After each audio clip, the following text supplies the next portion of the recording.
आज के इस वीडियो में हम महाकवि कालिदास के बारे में अध्ययन करेंगे।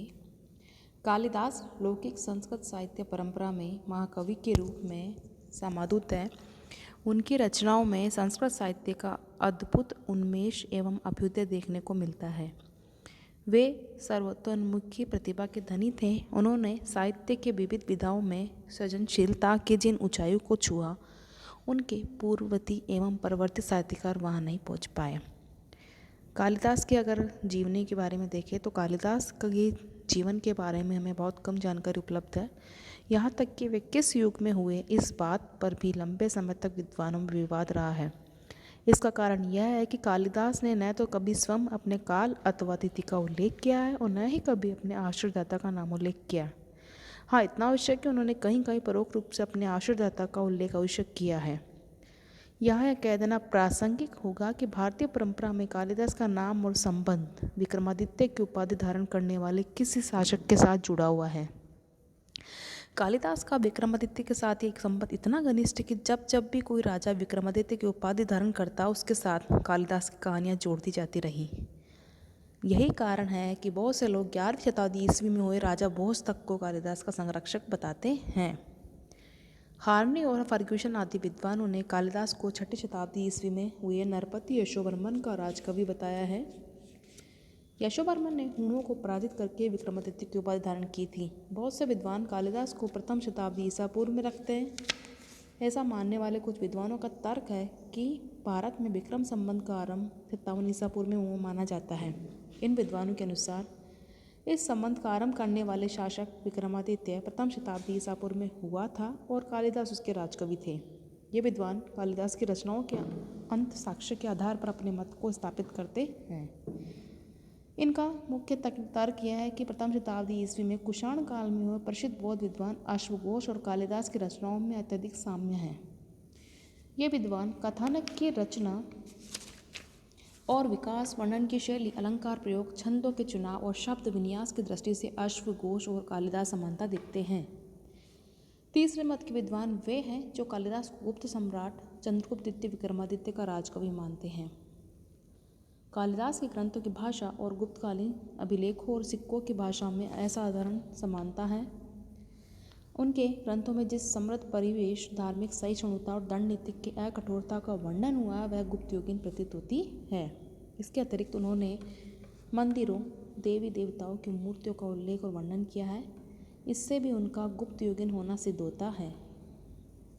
कालिदास को गुप्त सम्राट चंद्रगुप्त द्वितीय विक्रमादित्य का राजकवि सिद्ध करने वाले विद्वानों का मत ही अधिक विश्वसनीय प्रतीत होता है। कालिदास की रचनाओं के बारे में अगर हम देखें तो कालिदास की रचनाओं के परिशीलन से अनुमान होता है कि वे एक धर्मपरायण ब्राह्मण तथा शिव भक्त थे। उन्होंने देश विदेश की यात्रा की थी। इन यात्राओं से प्राप्त अनुभव की झलक उनकी रचनाओं में स्पष्ट दिखाई पड़ती है। वे वैदिक साहित्य, सांख्य योग के धर्मशास्त्र, काम सूत्र, नाट्यशास्त्र, व्याकरण, ज्योतिष शास्त्र और संगीत, चित्रकला आदि ललित कलाओं में पारंगत थे। कालिदास की प्रमुख रचनाएं निम्नलिखित हैं। नाटक जो है, इनके 3 नाटक है, मालविकाग्निमित्रम, विक्रमोर्वशीयम और अभिज्ञान शाकुंतलम। 2 लघु काव्य है, मेघदूत एवं ऋतुसंहार, और 2 महाकाव्य है, रघुवंश एवं कुमार संभव। अब हम सबसे पहले उनके जो नाटक है मालविकाग्निमित्रम के बारे में अध्ययन करेंगे। कालिदास के नाटकों में मालविकाग्निमित्र को वार्डर ने नाट्य शास्त्रीय दृष्टि से उत्कृष्टतम एवं उनके नाटकों में तुलनात्मक रूप से सबसे कम गीतात्मक एवं उनकी पहली रचना माना है। इसका कथानक शुंग शासक अग्निमित्र और उसकी रानी की एक परिचारिका मालविका के प्रेम प्रसंग पर आधारित है। अग्निमित्र की रानी पर की परिचारिका मालविका अनुपम सौंदर्यशाली और उदाम यौवना है और अग्निमित्र उस पर मोहित है। राजा सदैव मालविका की एक झलक पाने, उससे मिलने को लालायित रहता है। ऐसी स्थिति में रानी धारणी अपने पति की मालविका के प्रति आसक्ति से विचलित उठती है, किंतु वह ऐसा है, इस कारण वह मालविका से ईर्ष्या करने लगती है। अंत में यह बात स्पष्ट हो जाती है कि वास्तव में मालविका एक राजकुमारी है। तब उसका विवाह अग्निमित्र से हो जाता है। जैसा हमने देखा कि नाट्यशास्त्र जैसे एक उत्कृष्ट कृति, किंतु काव्य सौंदर्य, चरित्र चित्रण, भाव गार्भीय की दृष्टि से अपेक्षाकृत कुछ अवर ही ठहरती है। यह नाटक हास्य रस प्रधान है। विक्रमोर्वशीयम एक सांगीतिक नाटक है। यह पुरुरुवा और उर्वशी की पुरानी वैदिक कथा पर आधारित है। पुरुरुवा एक प्रजावत्सल और कर्तव्यपरायण राजा है। वह राक्षस से उर्वशी का उद्धार करता है। इसी क्रम में उर्वशी उसके असाधारण पौरुष रूप पर मुग्ध हो जाती है और उनकी शर्तों के साथ उसकी रानी बनना स्वीकार कर लेती है। इस नाटक की कथा पुरुरुवा और उर्वशी के मिलने, बिछुड़ने और पुनः मिलने की कथा है। इस नाटक में कालिदास ने पुरुरुवा की उर्वशी के प्रति उद्दाम अनुराग और आसक्ति का, उसकी विरह वेदना का बहुत ही मार्मिक चित्रण किया है। पुरुरुवा की कामासक्ति अपने प्रिय को पाने की चाह ऐसी वेगवती धारा है जो सांसारिक बंधनों और मर्यादाओं के बांधों को तोड़कर बहती है। इस नाटक में नाटकीय कौशल, क्रम और काव्य प्रतिभा का विलास अधिक दिखाई पड़ता है। इसका कारण यह प्रतीत होता है कि इस नाटक का मूल विषय और प्रतिपाद प्रणय और प्रणयनाद है। अभिज्ञान शाकुंतलम। अभिज्ञान शाकुंतलम भारत की नाटक परंपरा में शीर्षस्थ माना जाता तथा टीकाकारों ने इसे आदर्श नाटक की प्रतिष्ठा प्रदान की है। भारतीय काव्य शास्त्र में ही नहीं, यूरोप में भी सर्वाधिक चर्चित रचना है। इस नाटक का प्रभाव जर्मनी के 19वीं शताब्दी के रोमांटिक लेखन पर भी देखने को मिलता है। अभिज्ञान शाकुंतलम में कालिदास की नाट्य प्रतिभा का प्रकर्ष देखा जा सकता है।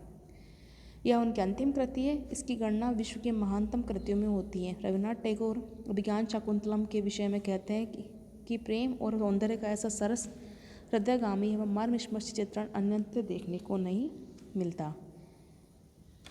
अभिज्ञान शाकुंतलम में कविता की कोमलता, भाव की गहराई, उदात्तता और अर्थों का वैभव, यह सब एक साथ समाहित है। इस नाटक का कथानक भी पुराना है। राजा दुष्यंत व कर्ण ऋषि की दत्तक पुत्री शकुंतला के प्रेम प्रसंग पर यह आधारित है। यह कथा महाभारत में आई है। कालिदास ने इस कथा का परिमार्जन करके इसे नया प्राण दिया है। मेघदूत। मेघदूत 101 छंदों की कविता है। यह संस्कृत की सबसे लोकप्रिय कविताओं में से एक है। इस लघु काव्य में कालिदास ने अति सुंदर विविध बिंब एवं शब्द चित्र एक सूत्र में पिरोए हैं। यह एक यक्ष की विरह व्यथा कथा है जिसने नाराज होकर उसके स्वामी कुबेर ने अपनी नगरी अलकापुरी से 1 वर्ष के लिए आधुनिक मध्य प्रदेश में स्थित रामगिरी नाम की पहाड़ी पर निर्वासन का दंड दिया था। यक्ष वर्षा ऋतु के आरंभ में उठे मेघ से अपना संदेश अपनी सुंदर पत्नी जो अलकापुरी से उसके लौटने की प्रतीक्षा में बैठी है तक पहुंचाने की याचना करता है। कुमार संभव। कुमार संभव को एक धार्मिक और शैव संप्रदाय का काव्य कहा जा सकता है। इसके सभी पात्र देवीय हैं, यहाँ तक कि शिव स्वयं इस काव्य में एक पात्र है। कुमार संभव मूलतः कार्तिकेय के जन्म की कथा है। तारक नामक असुर समस्त ब्रह्मांड में उत्पात मचाता है। देवता भी उसके समक्ष असहाय है। उसके उत्पीड़न से मुक्ति पाने के लिए जब देवता प्रार्थना करते तो उन्हें पता चलता है कि शिव का पुत्र ही उन्हें तारकासुर से मुक्ति दिलवा सकता है। इस प्रकार स्कंद के जन्म का प्रसंग उत्पन्न होता है। इसके लिए आवश्यक है कि शिव का विवाह हो। शिव हिमालय पर समाधि में लीन है।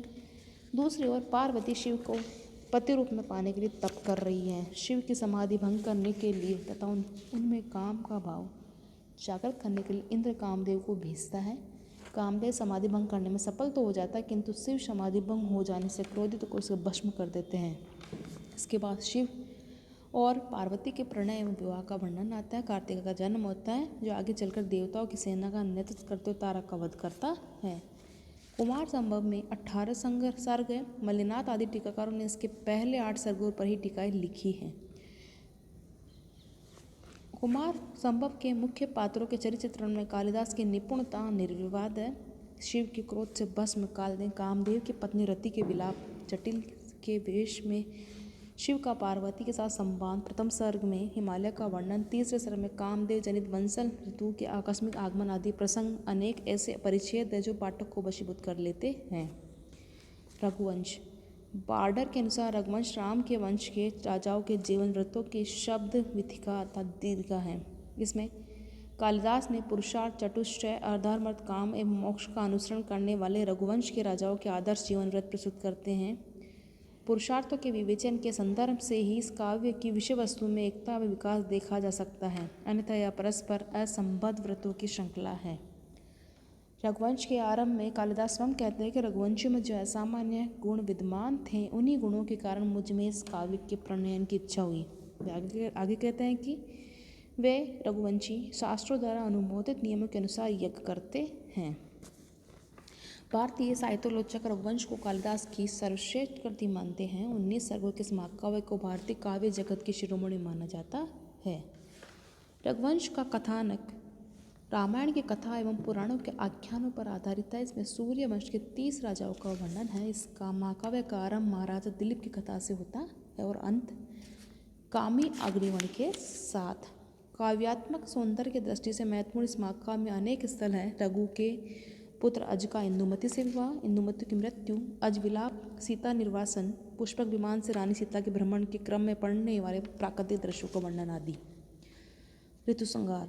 ऋतुसंहार कालिदास का प्रथम लघु काव्य ग्रंथ माना जाता है। इस काव्य की विषय वस्तु बहुत सरल साधारण है।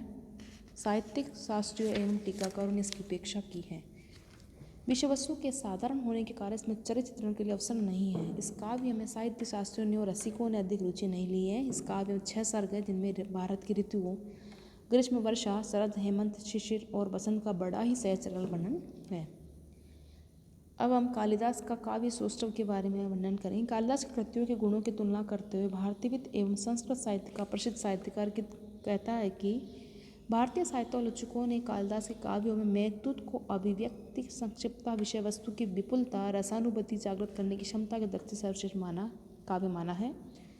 किंतु समृद्ध बहुमुखीनता, कल्पना शक्ति के वैभव और अनुभूति एवं भाव की गहराइयों के कारण कुमार संभव आधुनिक रुचि और आस्वाद के अधिक निकट है। किंतु रघुवंश कुमार संभव की तुलना में कुछ अवर है। काव्य शास्त्रियों की परिभाषा के अनुसार महाकाव्य शैली का उत्कृष्टतम नमूना अथवा निदर्श कहा जा सकता है। कालिदास की गणना विश्व के महानतम साहित्यकारों में होती है। उनकी रचनाओं की विशेषता उनकी भाषा है, जिसकी सहजता और सरलता ने उनकी रचनाओं को लोकप्रिय बनाया है। किंतु लोकप्रिय मात्र होने से कोई रचना श्रेष्ठ नहीं बनती। कालिदास काव्य में बाहरी पक्ष की अपेक्षा भाव पक्ष की प्रधानता है। इस कारण आनंदवर्धन जैसे सौंदर्य शास्त्री और गेटे जैसे महान जर्मन कवि ने कालिदास के भावों की उदात्तता, उस महनीयता की बहुत प्रशंसा की है। उनके प्राकृतिक और शारीरिक सौंदर्य एवं श्रृंगारिक प्रसंगों के चित्रण में भी स्थूलता का भाव है। इसका चित्रण बहुत सूक्ष्म, शुभ और प्रांजल है। स्त्री सौंदर्य की अभिव्यंजना में भी कालिदास की जो रचनाएं अद्वितीय हैं। उन्होंने सदैव मर्यादित एवं संतुलित शब्दों में अपनी रचनाओं की नायिकाओं के शब्द चित्रित खींचे हैं। कालिदास ने प्राकृतिक सौंदर्य के भी अतुलनीय शब्द चित्र खींचे हैं। उनके प्रकृति चित्रण की विशेषता यह है कि उन्होंने प्रकृति में मानव सुलभ भावों को प्रकाशित किया है। उनके लिए प्रकृति कोई अचेतन पदार्थ नहीं बल्कि सचेतन सत्ता है। ऋतुसंहार में बदलती ऋतुओं में प्रकृति के विविध चित्रंगों का अनुपम चित्र प्रस्तुत किया है। मेघदूत में संदेशवाहक मेघ के मार्ग में पड़ने वाले विभिन्न स्थानों का कालिदास ने अत्यंत सरस, सजीव और मनोरम वर्णन किया है। रघुवंश के 13वें सर्ग में पुष्पक विमान में आरूढ़ सीता और राम की अयोध्या की ओर यात्रा के क्रम में पड़ने वाले प्रस्थानों के सौंदर्य का अत्यंत सूक्ष्म और जीवंत चित्र प्रस्तुत किया है। कालिदास ऐसे कवि जिनके समस्त काव्यों में प्रकृति के सौंदर्य का अतुलनीय चित्रण होता हुआ है। उनकी लेखनी का संस्पर्श पाकर प्रकृति अपने दैवीय सौंदर्य के साथ प्रकाशित हुई है।